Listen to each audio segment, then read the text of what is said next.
بسم اللہ الرحمن الرحیم۔ السلام علیکم ورحمۃ اللہ وبرکاتہ۔ رسول اللہ صلی اللہ علیہ وآلہ وسلم نے فرمایا، بے شک اللہ تعالیٰ نرمی کرنے والا ہے اور نرمی کو پسند کرتا ہے، اور نرمی کرنے پر وہ اجر و ثواب عطا فرماتے ہیں جو سختی کرنے پر عطا نہیں فرماتے۔ دوستو، یہ بہت ہی پیاری حدیث ہے۔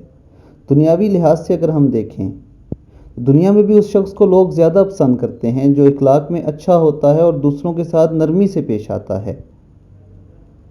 اور جب دوستو اگر دنیا میں یہ معیار ہے تو اللہ تعالیٰ کے حضور اس شخص کا مقام و مرتبہ کیا ہوگا جو دوسروں کے ساتھ نرمی سے پیش آتا ہوگا، جو دوسروں کے ساتھ پیار محبت سے پیش آتا ہوگا۔